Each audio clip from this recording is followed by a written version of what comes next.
Meus irmãos, vamos lá, a poderosa palavra do Senhor. Eu quero que vocês abram em Atos capítulo 5, vamos lá, Atos capítulo 5. E gostaria que todos vocês prestassem muita atenção, se desligassem do restante agora da vida, do restante daquilo que nós vivemos durante a semana, para nós prestarmos atenção na palavra do Senhor. A Bíblia nos ensina que a palavra do Senhor é viva, ela é poderosa, e nós, como povo de Deus, precisamos aprender da palavra do Senhor. Nós precisamos aprender para estarmos preparados para falar para outras pessoas da nossa fé, daquilo que nós cremos. Então prestem bastante atenção na leitura, Atos capítulo 5, versículo 12.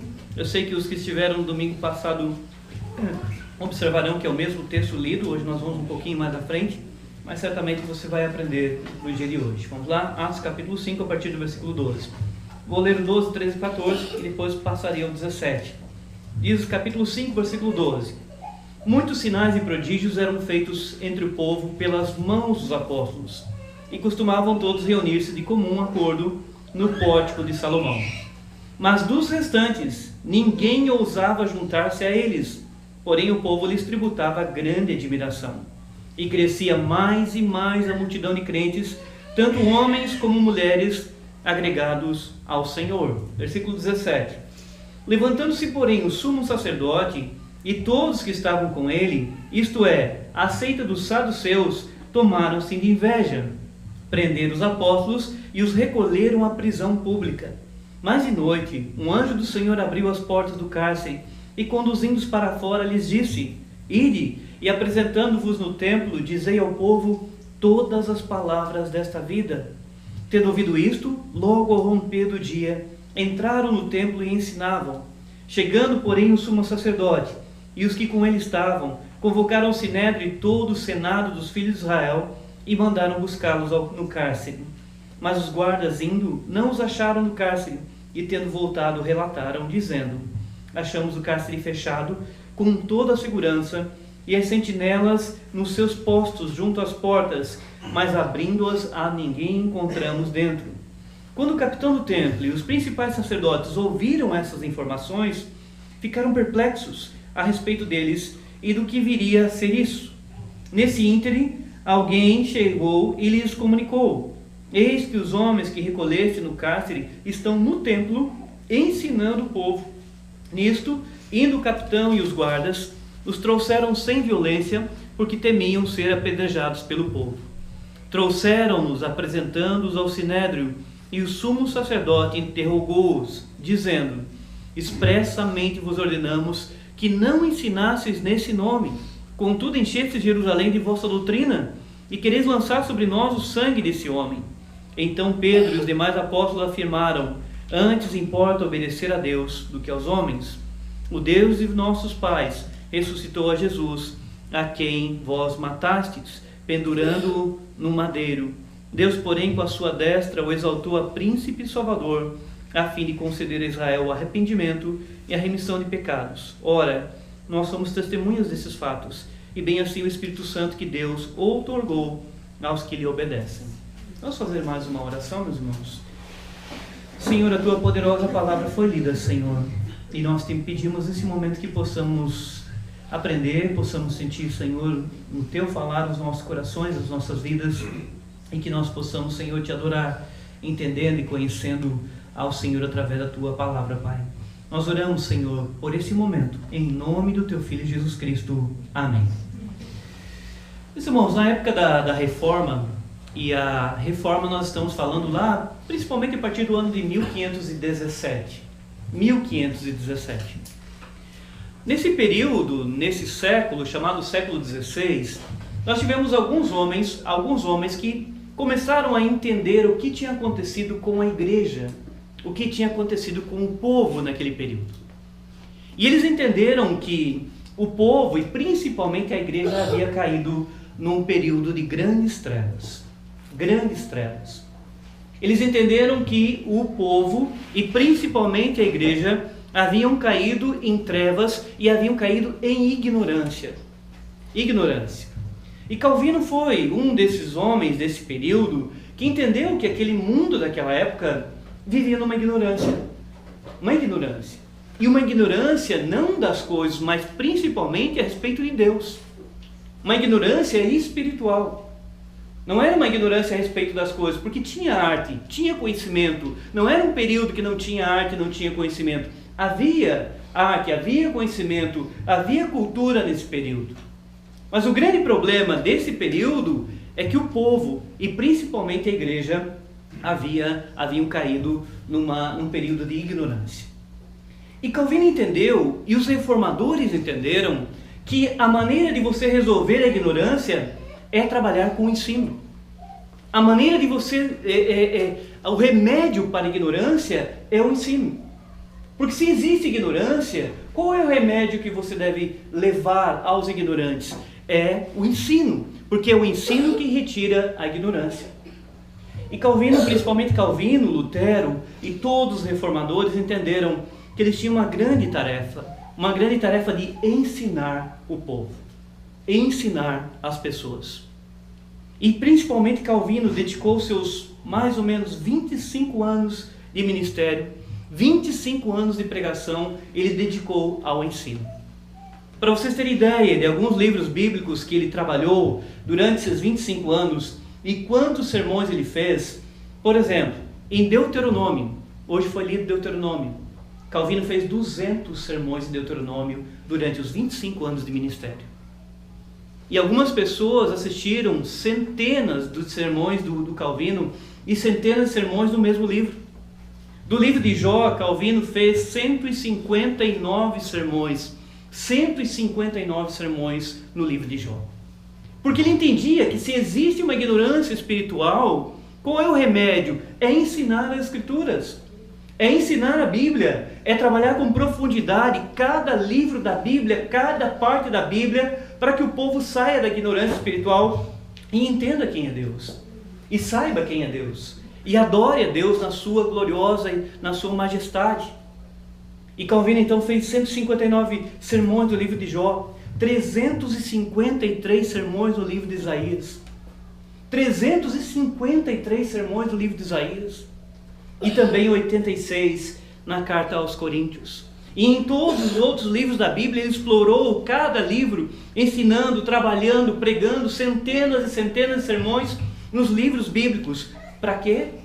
Para que aquele período, para aquelas pessoas que viveram em tempos de ignorância, para que elas pudessem sair daquele período de ignorância e conhecessem a luz. Até um lema na época foi criado, o lema que dizia: depois das trevas, luz. Depois das trevas, luz. E da mesma maneira, hoje nós entendemos que é dessa maneira que Deus faz a sua igreja crescer. É dessa maneira que Deus escolheu para que a sua igreja cresça. De que forma? Através do ensino. Através de explicar cada livro da Bíblia, cada parte da Bíblia, sermão após sermão, texto após texto, versículo após versículo, capítulo após capítulo, para que as pessoas entendam melhor quem é Deus. Adorem a Deus conforme as Escrituras ensinam, conforme a Bíblia ensina. Agora pare comigo para pensar uma coisa, meus irmãos.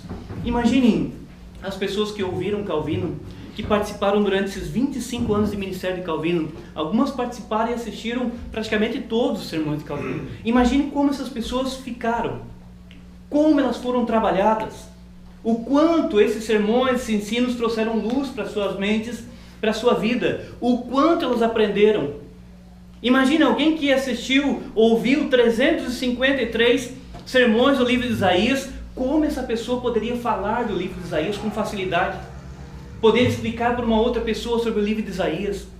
Como alguém que ouviu 159 sermões no livro de Jó ficou preparado para explicar o livro de Jó, porque o livro de Jó não é um livro fácil, é um livro complexo.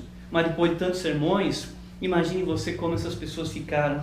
E Deus, nesse período dos reformadores, Deus trabalhou poderosamente. Aí há uma coisa interessante, porque eles se esforçaram para ensinar o povo da palavra do Senhor, mas ao mesmo tempo Deus começou a trabalhar poderosamente nesse período, e nós chamamos esse período de reforma, porque ali houve uma explosão do evangelho na Europa. e logo a explosão do Evangelho na Europa caminhou para outros lugares do mundo. E nós entendemos que Deus escolheu a maneira de trabalhar na sua igreja através do ensino. Através do ensino. E vejam bem, imaginem que nós pudéssemos aprender como essas pessoas do período de Calvino aprenderam com ele. Imagine o quanto nós poderíamos crescer, o quanto nós poderíamos ensinar, o quanto nós poderíamos amadurecer, o quanto nós poderíamos semear a palavra de Deus. Porque quando você ensina, o que você pode fazer? Você pode semear. Você nunca consegue dar para alguém algo que você não tenha. Mas quando você está aprendendo, quando você está sendo ensinado, você começa a ser orientado, começa a ser trabalhado para que você comece a semear, para que você comece a falar da palavra do Senhor. Acompanhe agora no texto, o que isso tem a ver com o nosso texto. Acompanhe comigo, por favor, com muita atenção, porque os textos são ligados aqui no livro de Atos. Note que coisa curiosa, no versículo 12 diz: muitos sinais e prodígios eram feitos entre o povo pelas mãos dos apóstolos, e costumavam todos reunir-se de comum acordo no pórtico de Salomão. No pórtico de Salomão. E se nós observarmos as Escrituras, o pórtico de Salomão era um lugar de ensino dos apóstolos. Porque no capítulo 3, quando Pedro e João curam o coxo, o texto diz que o povo afluiu no pórtico de Salomão, está no capítulo 3, versículo 11. O povo afluiu ali e eles começam a ensinar o povo. Começam a ensinar o povo ali nesse lugar chamado Pórtico de Salomão. E eles vão ensinando, vão trabalhando, vão explicando, até que no final do capítulo 3 e início do capítulo 4, você percebe que os apóstolos Pedro e João foram presos. Foram presos. Mas eles estavam no Pórtico de Salomão. Eles saem dali, vão e fazem a oração para Deus, para que Deus os dê a intrepidez, para que eles anunciem a palavra do Senhor. Deus ouve a oração deles, eles pegam e começam a pregar a palavra do Senhor. No capítulo 5 aparece a morte de Ananias e Safira, e no capítulo 5:12, Lucas volta a trabalhar e mostrar que eles voltaram lá. Eles foram presos lá, mas eles voltaram agora ao Pórtico de Salomão e novamente estão ensinando. Você vai perceber que eles estão ensinando ali naquele lugar. Observe comigo no capítulo 4, versículo 1 e 2. Observem o texto, o que diz aí. Diz o texto no capítulo 4: falavam eles ainda, e eles estão no Pórtico de Salomão, falavam eles ainda ao povo quando sobrevieram os sacerdotes, o capitão do templo e os saduceus, ressentidos por ensinarem eles o povo e anunciarem Jesus a ressurreição dentre os mortos. E é nesse mesmo lugar. E agora estão novamente aqui, ensinando o povo. E o curioso é que o texto diz assim: e costumavam todos reunir-se de comum acordo no Pórtico de Salomão. Todos estão ali. Automaticamente, se a igreja está ensinando, se eles estão se esforçando para ensinar, você percebe o que acontece no versículo 14. Porque o ensino, o que ele gera na igreja? Olha o versículo 14. E crescia mais e mais a multidão de crentes, tanto de homens como mulheres, agregados ao Senhor. E nós observamos que é um crescimento, mas não é um crescimento de qualquer forma. É um crescimento baseado e fundamentado no quê? No ensino, na pregação, de estar ensinando todo dia, de estar explicando todo dia. E uma igreja, ela cresce sadiamente quando ela cumpre a vontade do Senhor, quando ela faz a vontade do Senhor. E qual é a vontade do Senhor? Que nós estejamos ensinando, que nós estejamos trabalhando, que nós estejamos mostrando. Calvino sabia disso. Calvino sabia que o crescimento da igreja não acontece de outra forma a não ser verdadeiramente pelo ensino da palavra do Senhor. É claro que seitas, é claro que falsas igrejas, elas podem crescer de outras formas. Elas não crescem pelo ensino, elas crescem por promessas falsas, elas crescem de maneiras que não agradam o Senhor e não são obra do Senhor. Eu já dei o exemplo aqui algumas vezes. Você pode convidar um cantor famoso todo domingo. Todo domingo você pode convidar um cantor famoso. Imagine que nós trouxéssemos aqui nessa salinha a Aline Barros. Aline Barros. A salinha, será que comportaria as pessoas que viriam para assisti-la? E depois nós trouxéssemos aí um pregador famoso, um pregador que gosta de contar piadas durante a sua fala, e conta bastante piada e o povo ri. Veio aqui em Criciúma. E os ingressos foram vendidos assim, rapidamente. Foi cobrado ingresso e foi vendido rapidamente e encheu de pessoas ali. Mas a pergunta é, para quê? Para ouvir piada? Para dar risada? É para ouvir a palavra do Senhor? Qual é a forma que nós estamos buscando o crescimento da igreja? E nós muitas vezes vemos que o crescimento não é um crescimento sadio, como o livro de Atos está mostrando. Aqui no livro de Atos a igreja está crescendo porque existe ensino, porque existe pregação. Existem pessoas interessadas em ensinarem outras. E principalmente os apóstolos estão sendo usados pelo Senhor. Mas notem agora, meus irmãos, capítulo 5, versículo 17. Nós vemos que a igreja está crescendo no versículo 14, mas logo no versículo 17 que diz: levantando-se, porém, os sumos sacerdotes e todos que estavam com ele, isto é, a seita dos saduceus, tomaram-se de inveja e prenderam os apóstolos e recolheram à prisão pública. Aqui é uma coisa curiosa, porque o evangelho em todas as épocas, em todos os períodos, o evangelho verdadeiro nunca foi o evangelho de sombra e água fresca. A pregação, o ensino da palavra do Senhor sempre gera inimigos. E você pode escolher período após período, homem após homem, e você vai descobrir que esses homens enfrentaram inimigos. Pessoas que começaram a não gostar do ensino. No caso aqui no livro de Atos, nós temos os saduceus, porque os saduceus não estavam gostando nadinha dos apóstolos estarem ensinando ao povo. E eles ficam ressentidos. Lá no capítulo 4 eles prendem a primeira vez, e agora o que acontece? Eles estão se levantando mais uma vez contra os apóstolos. E é interessante porque o evangelho traz inimigos, ele traz problemas. Nós percebemos no versículo 18 dizendo: prender os apóstolos e os recolheram à prisão pública. Ele não trouxe só inimigos, ele começou a trazer problemas para quem estava ensinando. E se você for ver os homens de Deus que pregaram, que ensinaram, eles sempre tiveram problemas, eles sempre tiveram inimigos.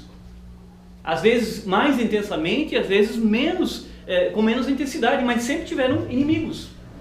Nós tivemos homens de Deus que foram mortos, foram queimados por estarem ensinando, estarem pregando, estarem falando. E nós vemos que desde o livro de Atos, desde o momento que eles começam a pregar, eles começam a ter os inimigos. Porque o evangelho, meus irmãos, ele não é anunciar para as pessoas bênçãos e bênçãos. O evangelho que fala somente sobre bênçãos e anuncia para as pessoas que tudo vai melhorar e que tudo vai ficar maravilhoso, não é o evangelho verdadeiro. O evangelho verdadeiro, os quais os apóstolos estavam pregando, é um evangelho que vai contra o ser humano, é um evangelho que ofende o ser humano. E isso irrita o ser humano. Sabem por quê? O evangelho, quando você está pregando, ensinando a palavra do Senhor, você diz assim para as pessoas: olha, você é morto espiritualmente. Você aponta para a pessoa e diz: olha, você é morto espiritualmente, você não pode buscar a Deus. E isso ofende no íntimo o ser humano, porque o ser humano acha que ele é quem decide, é ele quem busca. E logo ele começa a não gostar dessa pregação, a não gostar dessa fala. E ele começa a ficar irritado com você. Ele começa a ficar bravo com você. Eu estava conversando com um menino ontem, estava me conversando, mas com 9, 10 anos. E quando eu falei para o menino que ele é pecador, que ele era pecador, e brincando com ele, falando que ele era pecador, que a desobediência dele é pecado, ele cruzou os braços e fez assim, e disse assim para mim: olha, para de falar disso. Por quê? Por quê? Para de falar disso. De apresentar para ele que ele é um pecador. E a pregação do evangelho, ela apresenta para o ser humano que ele é morto espiritualmente. Apresenta ao ser humano que o ser humano não busca a Deus. Apresenta que o ser humano não é salvo pelo aquilo que ele faz. Apresenta que o ser humano não tem livre-arbítrio. Não tem livre-arbítrio. Apresenta que o ser humano, se ele não crer em Cristo, ele vai passar toda a eternidade no inferno. Isso é uma ofensa ao ser humano. É uma ofensa ao ser humano. Quer pregar o evangelho? Apresente esses pontos como a Bíblia ensina e veja qual é a reação das pessoas. Muitas das pessoas vão ficar com raiva de você, vão ficar chateadas com você. Alguns vão se tornar teus inimigos porque você está apresentando a Bíblia como ela está ensinando. E note que os apóstolos estão sendo aqui perseguidos. Por quê? Porque eles estão pregando coisas que os saduceus não estão gostando. Estão ensinando coisas que os saduceus não estão gostando. Note coisa curiosa. Se você observar, aqui diz que quem se levantou contra eles foi a seita dos saduceus. No capítulo 23, versículo 8 de Atos, diz que os saduceus não criam em ressurreição. Olha que coisa curiosa. Não criam em ressurreição, não criam em espírito, não criam em anjo. Eles não criam nessas coisas. E é curioso porque os apóstolos estão pregando o que nesse momento? Estão pregando a ressurreição. Eles estão falando sobre a ressurreição e estão ensinando o povo sobre a ressurreição. Eles estão falando que Jesus ressuscitou E muito mais, eles estão pregando também que aqueles que creem em Jesus, lá na volta do Senhor, irão ser ressuscitados. E isso começou a incomodar os saduceus, porque o povo estava ouvindo, estava crendo, começaram a crer em Jesus Cristo, começaram a crer nos ensinos, e logo o número estava crescendo, o que trouxe inveja para os saduceus, que eram os líderes do templo daquele período. E eles estão no Pórtico de Salomão, que fica no templo. E eles então prendem os apóstolos. Agora há uma coisa curiosa nesse texto, porque em Atos 23:8 você vê que eles não criam em anjo, eles não criam em ressurreição, e eles prendem aqui os apóstolos pelo ensino dos apóstolos. E diz o texto no versículo 19: mas de noite um anjo do Senhor abriu as portas do cárcere e, conduzindo-os para fora, lhes disse. E há uma ironia no texto, porque aqueles que prenderam, eles não acreditam em anjo. Lá em Atos 23 diz: e Deus, na sua sabedoria, na sua onipotência, manda um anjo que vá lá na prisão e abra as portas para que os apóstolos sejam soltos. Usa exatamente aquilo que eles não creem para que vá lá, abra as portas e eles vão pregar. E isso é uma grande ironia. E o curioso é que os saduceus, o que eles querem dos apóstolos? E aqui eu quero que todos prestem bastante atenção nisso. O que eles querem dos apóstolos? No capítulo 4 eles já haviam dito o que eles queriam. Observe comigo no capítulo 4, versículo 17 e 18. Nota que coisa curiosa. No capítulo 4, na primeira prisão, o que eles tinham dito para os apóstolos? Versículo 17 e 18. Mas para que não haja maior divulgação entre o povo, ameacemo-los para não mais falarem neste nome a quem quer que seja. Diz o texto: chamando-os, ordenaram-lhes que absolutamente não falassem nem ensinassem em o nome de Jesus. Mas o que os apóstolos estão fazendo novamente aqui no capítulo 5? Estão ensinando. Eles não obedeceram àquela ameaça. Eles não ficaram intimidados pela ameaça dos saduceus. Eles já foram colocados contra a parede, mas eles não obedeceram, voltaram ao Pórtico de Salomão e então ensinando novamente. O curioso é que os saduceus pensam que essa obra é humana. Eles pensam que simplesmente pegando os apóstolos, colocando na prisão, eles conseguiriam acabar com o ensino, conseguiriam parar o ensino, conseguiriam frear o ensino. Mas note agora como Deus se levanta e como Deus trabalha para que o ensino não pare na sua igreja. Para que aqueles que estão liderando, para aqueles que estão ensinando, não sejam parados, não sejam freados por quem quer que seja. E eles prendem e Deus manda um anjo. E o anjo vai lá e prende e os conduz para fora. E olha o recado do anjo para eles. Qual é o recado do anjo? E esse recado vem da parte de Deus. Versículo 20. Diz-se o anjo para eles: ide e apresentando-vos no templo, dizei ao povo todas as palavras desta vida. E vida está com letra maiúscula. Todas as palavras de Jesus. Se vocês observarem, está com letra maiúscula. Qual é o recado de Deus para os apóstolos que Deus manda o anjo anunciar para eles? Não parem de ensinar. Saiam daqui e vão lá no templo. E o que vocês vão fazer para com o povo? Continuem ensinando. Ensinem todas as palavras. Vejam que o próprio Deus está trabalhando de que forma para que a sua igreja cresça. O próprio Deus está trabalhando através do ensino, através da pregação, através da explicação. Deus não manda que eles inventem uma maneira nova, que eles chamem cantores todo final de semana, que eles chamem alguém que pregue, que fale, conte piadinhas, ou qualquer outra forma. Deus está mostrando para eles que eles devem fazer o quê? Ensinar. Que eles devem pregar. Que eles não devem parar. E que eles continuem trabalhando com o povo, ensinando o povo. O que nós vimos no capítulo 4? Que os saduceus ficaram ressentidos porque eles estavam ensinando o povo. O que Deus está dizendo aqui? Através do anjo: vão lá e continuem ensinando o povo. Esse é o desejo de Deus. O desejo de Deus é que a sua igreja seja coluna, baluarte da verdade. O desejo de Deus é que nós nos reunamos no domingo, nós aprendamos a palavra dele, cresçamos, entendamos os textos e durante a semana nós estejamos fazendo isso. Estejamos sentando com pessoas, conversando com pessoas e explicando para as pessoas, ensinando o povo como os apóstolos ensinaram. Porque essa incumbência, essa missão não é somente dos apóstolos, é nossa. É nossa. Porque se existe uma ignorância, uma treva que está no nosso mundo, no nosso período, na nossa época, essas trevas são geradas pelo desconhecimento de Deus, pela falta do temor de Deus, pela falta de conhecer a Deus. E qual é o remédio para que o mundo possa ser mudado, para que as pessoas possam ser transformadas? É o ensino da palavra do Senhor. E da mesma forma, certamente Deus chamou a sua igreja para fazer a mesma coisa.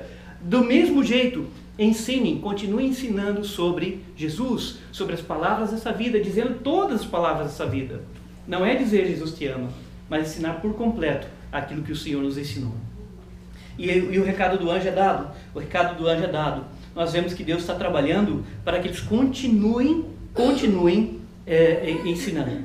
Agora vejam bem, que interessante que se você compara com o capítulo 4, o que eles tinham dito para os apóstolos? Chamando-os, ordenaram que absolutamente não falassem nem ensinassem em o nome de Jesus.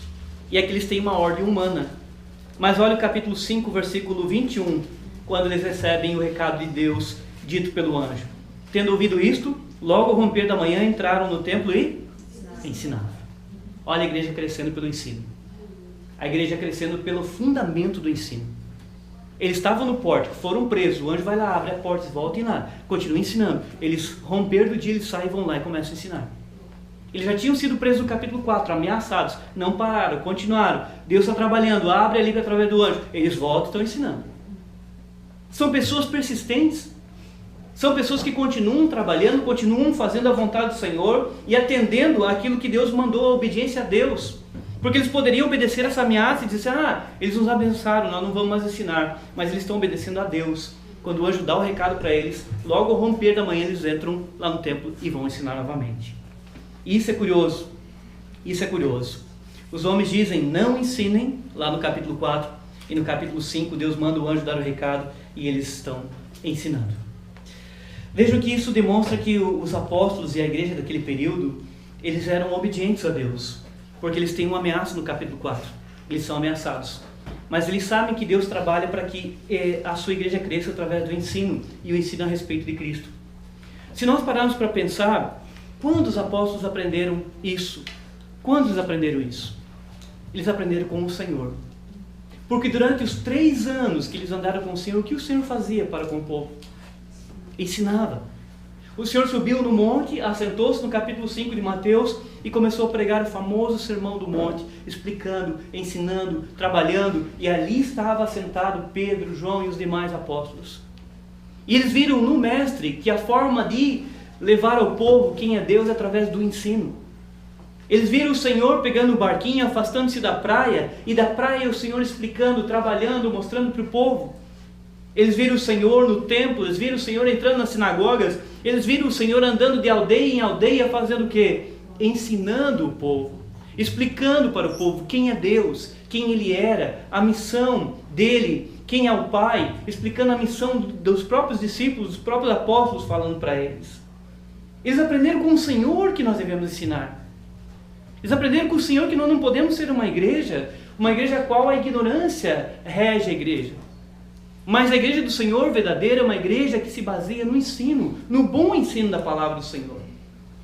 A igreja verdadeira do Senhor são pessoas que se interessam de assentarem, se estudarem, aprenderem, porque nós temos uma missão no mundo que está em trevas. A missão de nós sermos uma coluna, um baluarte da verdade, ou seja, que as pessoas olhem para a igreja e encontrem na igreja o bom ensino sobre quem é Deus. E eles estão fazendo isso porque eles aprenderam com o mestre, estão obedecendo o mestre. Porque quando o Senhor subiu, o Senhor deu essa ordem para que eles continuassem fazendo a mesma coisa. E eles estão fazendo isso através também do poder do Espírito Santo que está sobre eles. Porque isso aqui é uma obra do Espírito Santo. Porque o Espírito Santo, se nós observarmos o Evangelho de Lucas, o Espírito Santo é colocado acompanhando o ministério do Senhor Jesus Cristo, dizendo que o Senhor ia de aldeia em aldeia, cidade em cidade, pelo poder do Espírito Santo. Ou seja, o Espírito Santo estava conduzindo a obra do Senhor Jesus Cristo, no ministério do Senhor Jesus Cristo, no ensino. E aqui eles estão com o Espírito Santo trabalhando na vida deles e estão sendo conduzidos a ensinarem, mesmo que sejam ameaçados de todas as formas. Isso aqui é maravilhoso, sabe por quê, meus irmãos? Se nós observarmos o Velho Testamento, nós temos tempos de ignorância no Velho Testamento. Oséias capítulo 4, versículo 6. O que disse o profeta, capítulo 4, versículo 6? O meu povo se perde por falta de conhecimento. E depois diz, porque tu, sacerdote, rejeitaste o conhecimento, eu te rejeitarei. Porque quem era o responsável por ensinar, não estava ensinando. Quem era o responsável estava explicando para eles qual é a vontade do Senhor, qual é a palavra do Senhor, não estava explicando que eram os sacerdotes. Mas agora nós temos os apóstolos aqui, que não estão repetindo aquele pecado dos sacerdotes.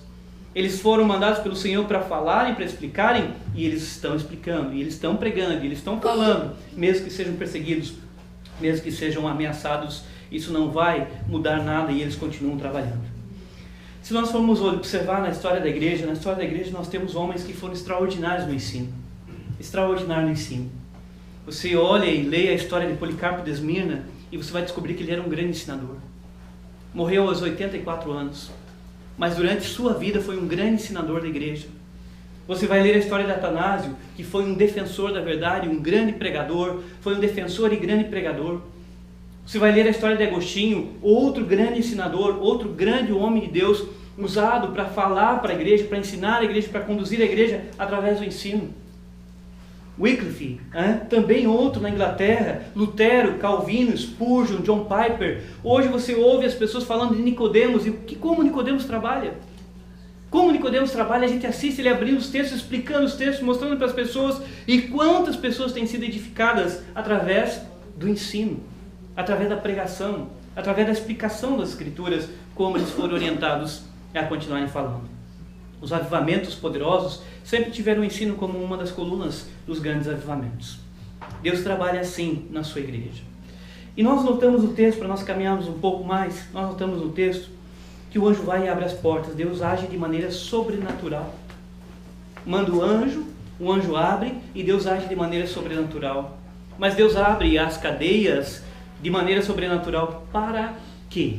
Por qual motivo? Para que o ensino continue. Para que eles continuem ensinando, e o texto diz que eles continuaram ensinando. Quando o pessoal responsável por ir lá buscá-los, que eles iriam para serem questionados diante do Sinédrio, diante dos senadores, como diz o texto, aí foram os guardas lá buscar, o capitão do templo foi lá buscá-los na prisão, e ficaram de boca aberta, o texto diz, ficaram perplexos. Porque quando chegaram lá, estavam os soldados no seu lugar, as sentinelas no seu lugar, mas não tinha mais ninguém lá.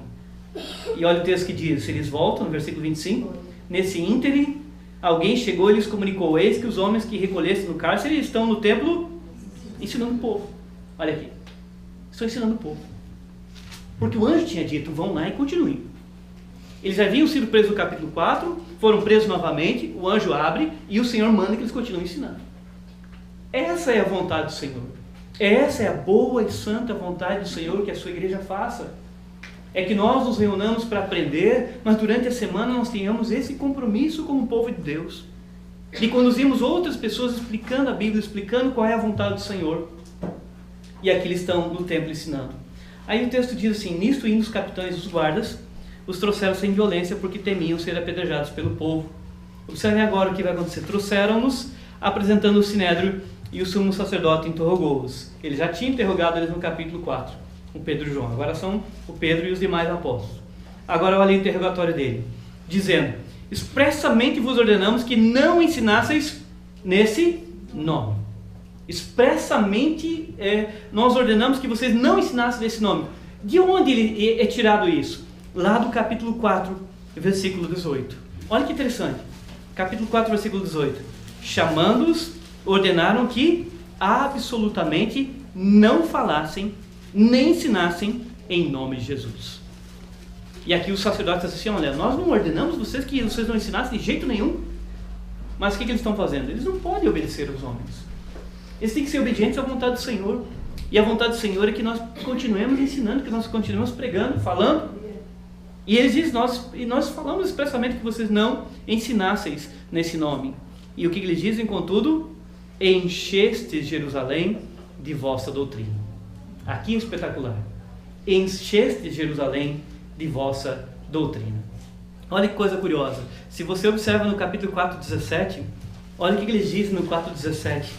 Lá na primeira prisão.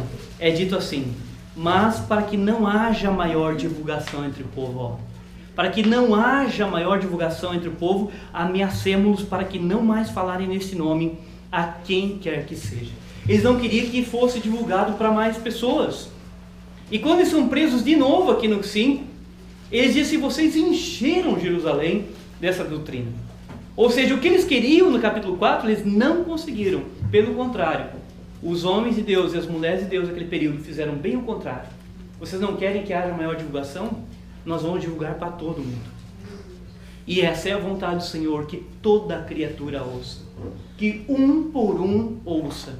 Que nós aprendamos para estar explicando para pessoa após pessoa. Porque a missão da igreja numa cidade é anunciar pessoa após pessoa qual é a vontade do Senhor, qual é a palavra do Senhor. E eles estão fazendo exatamente como Deus quer aqui. E eles dizem: enchestes Jerusalém dessa doutrina. Ou seja, estão sendo obedientes a Deus. A prisão não adiantou nada, as ameaças não adiantaram nada, e eles continuam operando e trabalhando conforme a vontade do Senhor. São homens cheios do Espírito Santo. E homens cheios do Espírito Santo, eles a prisão não os impede. Você olha Paulo no final de Atos, Paulo está dentro de uma prisão, numa casa, é uma prisão domiciliar. E o texto diz que as pessoas vão na casa dele e ele continua ensinando. Você olha Paulo escrevendo os Colossenses, e ele está preso em Roma, mas ele escreve os Colossenses, e de dentro da prisão ele está ensinando. A prisão não limitava o ensino deles. Nem mesmo dentro da prisão eles paravam de ensinar. Porque dentro da prisão eles achavam um jeito de ensinar. Ou o Filemon, o Onésimo, né?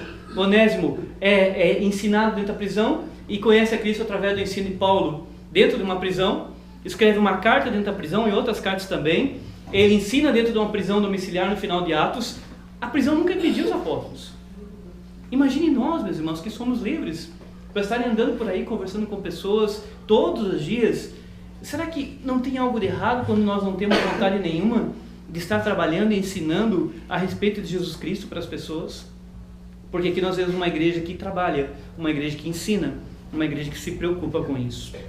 Meus irmãos, para nós caminharmos mais, eu quero que vocês prestem bastante atenção em algo curioso aqui no texto. No versículo 28 diz, dizendo: expressamente vos ordenamos que não ensinasseis nesse nome. E aqui está o segredo. Aqui está o coração do ensino dos apóstolos.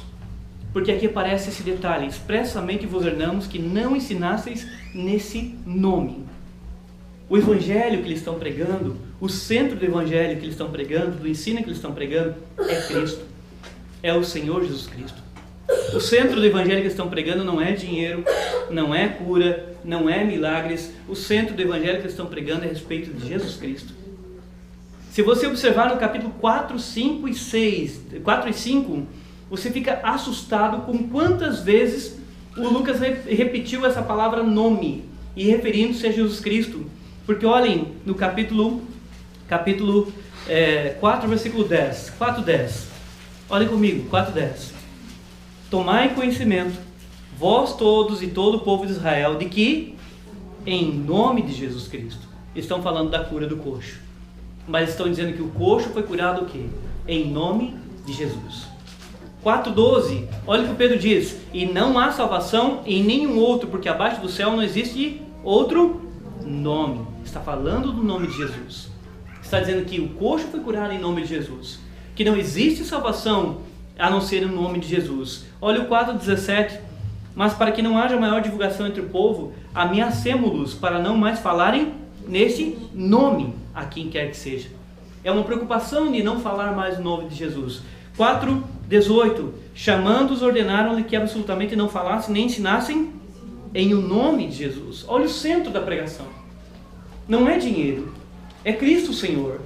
E eles dizem no versículo 28 que eles ordenaram que não ensinassem nesse nome, contudo eles encheram Jerusalém da doutrina, ou seja, falando de Cristo. E nós observamos extraordinariamente o que está acontecendo. E depois eles são questionados, e aí o Pedro vai responder para eles, versículo 29. Então Pedro e os demais apóstolos afirmaram: antes importa obedecer a Deus do que aos homens. O Pedro é bem claro para eles, ele não retrocede. Por que ele diz que antes importa obedecer a Deus do que aos homens? Porque eles receberam o recado do anjo na noite anterior. E o anjo disse: olha, vão ensinar para o povo. Eles sabiam que Deus é quem estava mandando. Se Deus está mandando que eles continuem ensinando, como é que eles poderiam parar? E estão dizendo isso: olha, antes importa obedecer a Deus. Eles já tinham dito isso no capítulo 4. mas eles sabem que a vontade de Deus é que Cristo seja glorificado. O Espírito Santo vai conduzir as pessoas ao ensino sobre Jesus. A igreja vai pegar os seus ensinos e vai trabalhar para que apresente sobre Jesus Cristo. Charles A. Spurgeon, o grande pregador batista, ele dizia: tomo o meu texto e corro para a cruz. Tomo o meu texto e corro para Cristo. Porque ele pegava os textos e lia os textos e rapidamente ele já começava a falar a respeito de Jesus, a ligação entre Jesus e aquele texto. E nós observamos que de onde Spurgeon tirou isso? Ele tirou desses textos bíblicos que ele percebe que os apóstolos estavam ensinando falando a respeito de Cristo. Agora, para nós encerrarmos, eu não posso deixar de mostrar para vocês uma coisa bem interessante do texto. Observem comigo. O Pedro então fala para eles que precisa obedecer a Deus. Aí ele diz assim, no versículo 30: o Deus de nossos pais ressuscitou a Jesus. Ele está falando para quem? Os saduceus. Eles não creem. Mas o Pedro, olha aqui, eu fico imaginando a coragem dele. Diante do saduceu que não crê, nem em anjo, nem em ressurreição, nem em espírito, o Pedro pega e diz: olha, eles já tinham sido libertos pelo anjo, né? E agora o Pedro diz para eles assim: olha, o Deus dos nossos pais ressuscitou a Jesus. Isso aqui é um grande tapa na cara dos saduceus. Ele está confirmando que ele ensina dessa forma e a prisão não vai mudar isso. Ele diz: olha, ressuscitou a quem vós matasse. Olha que ofensa. Ele é bem claro, diz assim: vocês mataram. Ele está mostrando sobre ressurreição que eles não creem e ele está acusando que eles têm pecado. Vocês mataram a quem vós matastes pendurando no madeiro. Ele está falando sobre Jesus. Veja que ele não perde a oportunidade de já conduzir a Jesus Cristo.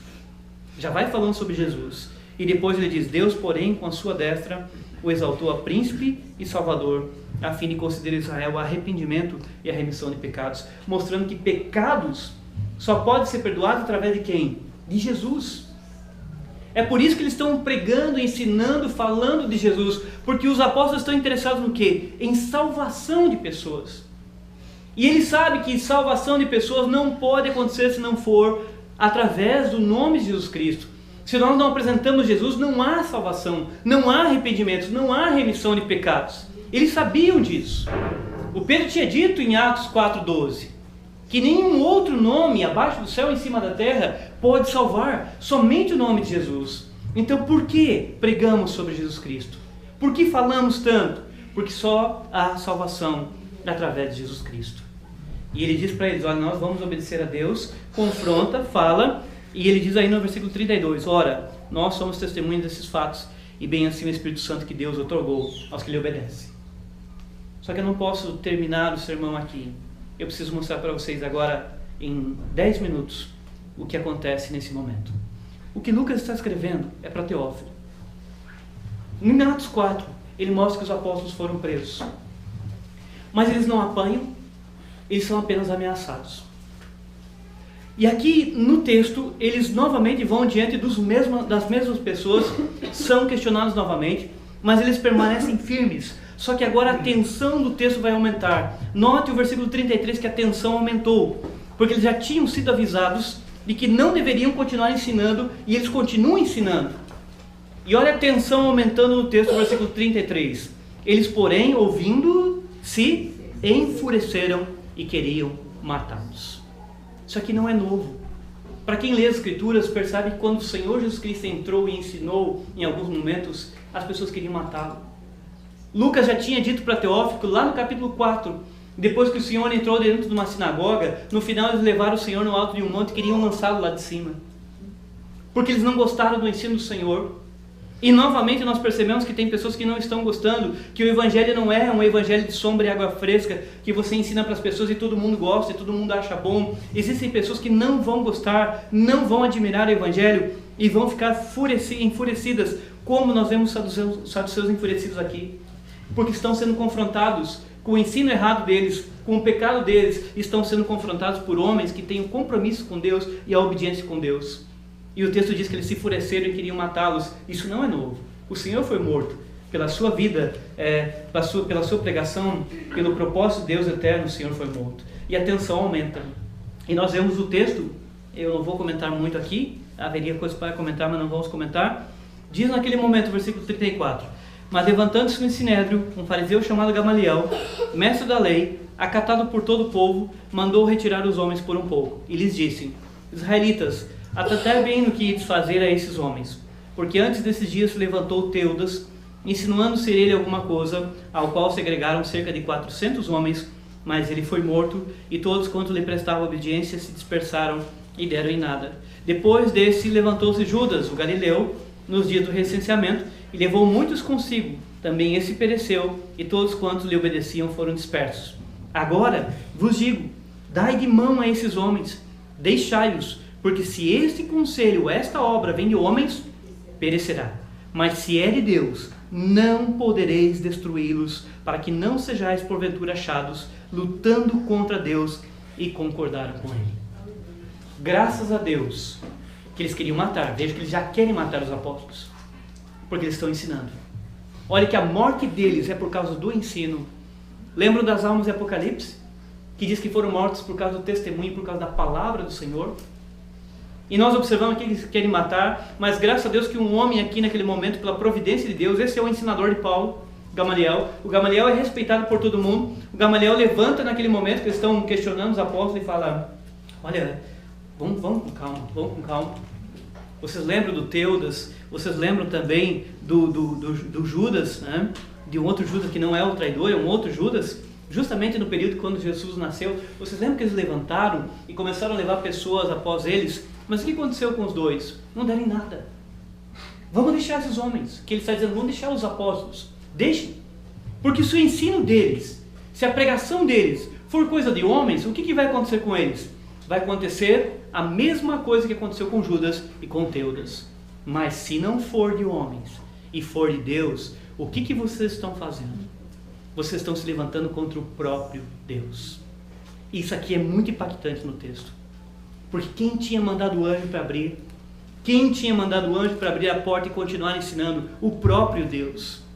Quem está trabalhando nisso aqui? Quem está trabalhando essa obra? O próprio Deus. Então, como alguém vai se levantar e lutar contra Deus e ser achado lutando contra Deus, como ele diz aqui? Quem? E ele aconselha que eles não façam isso, que não se levantem, que não matem aqueles homens, para que não sejam achados lutando contra o próprio Deus. É interessante porque quando você lê essas palavras de Gamaliel, nós vemos durante a história da igreja que muitos homens foram mortos. Mas por acaso conseguiram impedir o crescimento da igreja? Conseguiram impedir que o evangelho chegasse até nós? Conseguiram impedir que a pregação sobre a ressurreição de Cristo parasse? Conseguiram? Não conseguiram. Não conseguiram destruir. Porque isso aqui, essa obra que nós estamos vendo em Atos, é do Senhor. E ninguém impedirá até a volta de Cristo. Ninguém impedirá que a igreja continue caminhando e triunfando, a igreja triunfante do Senhor. Que ela continue caminhando e triunfando e pregando o Evangelho para todos aqueles que o Senhor escolheu. Para finalizar o texto, note que extraordinário, porque aqui está o final do texto. Aqui está o finalzinho do texto. Eles foram questionados, foram ameaçados, agora querem matar, um homem se levanta, eles dizem que vão continuar ensinando, vão continuar obedecendo a Deus, e note que diz no versículo 40, chamando os apóstolos, porque eles tinham saído, o texto diz que o Gamaliel pediu para eles serem retirados, chamando os apóstolos, o que diz? Açoitaram. A tensão está aumentando, porque eles só tinham sido ameaçados no capítulo 4, mas agora eles recebem açoites, eles apanham agora. Apanham por quê? Porque não desistem de ensinar. Estão apresentando quem é Jesus Cristo. E o texto diz, chamando os apóstolos, açoitaram-nos e ordenaram-nos que não falassem, olha o texto, em nome de Jesus, e o soltaram. Isso aqui na época da escravidão foi feito muito isso. Pega para mostrar para os outros, para ameaçar, pega e tortura alguém perante os outros. Faz uma tortura para colocar medo. E aqui eles pegam e fazem exatamente um sistema de escravidão. Eles pegam os apóstolos e açoitam. Porque primeiro, se falar não adianta, como a gente diz para as crianças, se falar não adianta, vai para o chinelo. E aqui o que acontece? Eles pegam, eles falaram, não adiantou. Agora eles açoitam e soltam. E eles acham que açoitando agora vai resolver o problema, que eles parem de ensinar, que eles deixem de ensinar. Olha o que o texto diz. E eles se retiraram do sinédrio, regozijando-se. O que é regozijando-se? Felizes. Felizes. Você já viu alguém feliz por apanhar? Por ser açoitado? Nós ficamos felizes com tantas coisas fúteis, mas eles ficaram felizes por apanharem, diz o texto, por terem sido considerados dignos de sofrer afrontas por esse nome. Olha a letra maiúscula na sua Bíblia. Eles ficaram felizes e disseram, olha, nós nós estamos felizes porque nós apanhamos, mas apanhamos por qual causa? Por Cristo, por estar pregando, por estar ensinando, por estar falando ao povo, por estar obedecendo a Deus. Não é por um motivo qualquer. E eles não param de falar porque eles sabem que não há salvação fora de Cristo, não há pecados perdoados se não for por Cristo, não há inimizade com Deus desfeita se não for por Cristo, não há ira de Deus retirada do ser humano se não for por Cristo. E eles ficam felizes por estarem pregando e apanhando por causa de Cristo. E olha o 42 como é que Lucas fecha. E todos os dias no templo, olha aqui, ó, no templo, ou seja, no mesmo lugar, porque eles estavam no templo, no pórtico de Salomão. E todos os dias no templo e de casa em casa não cessavam de ensinar e de pregar Jesus, o Cristo. O que Lucas está mostrando é que nada absolutamente para esses homens, porque são homens movidos pelo Espírito Santo. É uma igreja que está ensinando, é uma igreja ensinadora. São pessoas ensinadoras. O que nós vimos lá no início do capítulo 5, 14? Que a igreja crescia. Crescia pelo quê? Pelo ensino. Vamos terminar lendo todos juntos o versículo 6 até a primeira vírgula, 6:1 até a primeira vírgula não, até a segunda vírgula na sua Bíblia. Olha o que diz logo após dizer que eles estão ensinando todos os dias e estão ensinando no templo. O que diz o texto todos juntos? Ora, naqueles dias multiplicando-se o número dos discípulos. Até aí. Logo após, Lucas faz esse encaixe mostrando que eles não param de ensinar, não adianta as ameaças, não os param, eles continuam ensinando, continuam enchendo Jerusalém de ensino, de doutrina, e logo após diz que está crescendo a igreja do Senhor. É dessa forma que nós precisamos entender, meus irmãos. É a forma sadia da igreja do Senhor, através do bom ensino, através da boa pregação, através de todos os dias estarmos preocupados com isso. Eu quero agradecer a Deus muito porque Deus tem levantado pessoas nessa igreja que têm buscado um compromisso maior, uma seriedade maior. São pessoas que têm buscado a presença de Deus, têm sentido em seus corações de estarem aprendendo, de estarem ensinando. Lamentavelmente, enquanto alguns andam ainda dispersos, outros estão sendo levantados por Deus. Mas o meu desejo é que nenhum dos que aqui participam ande disperso sem que nós tivéssemos um propósito como igreja. Mas nós temos um grande propósito como igreja. E cumprimos aquilo que Deus nos chamou como igreja. E o que Deus nos chamou como igreja? Que nós ensinemos as pessoas, ao povo, que nós estejamos trabalhando, explicando sobre quem é Jesus, que nada nos impeça de nós pararmos de fazer isso, nem ameaça, nem prisão, nem açoite, e sequer a morte, porque o próximo passo é alguém morrer por causa da pregação. Mas nada impediu que esses homens obedecessem à vontade do Senhor. O Espírito Santo age poderosamente na igreja, quando a igreja está preocupada em anunciar sobre quem é Jesus Cristo, falar desse nome, apresentar esse nome, porque através do nome de Jesus Cristo e apresentando de maneira correta é que há salvação, é que há arrependimento, é que há transformação de vida. E eu espero de fato que nós possamos sair nesta noite pensando nisso e que durante a semana Deus nos mova para nós estarmos trabalhando, ensinando e falando às pessoas. Que Deus os abençoe, meus irmãos, e que nós possamos nos enriquecer, nos alegrar através da palavra do Senhor, através das lindas e ricas histórias que nós vemos do povo de Deus na Bíblia Sagrada.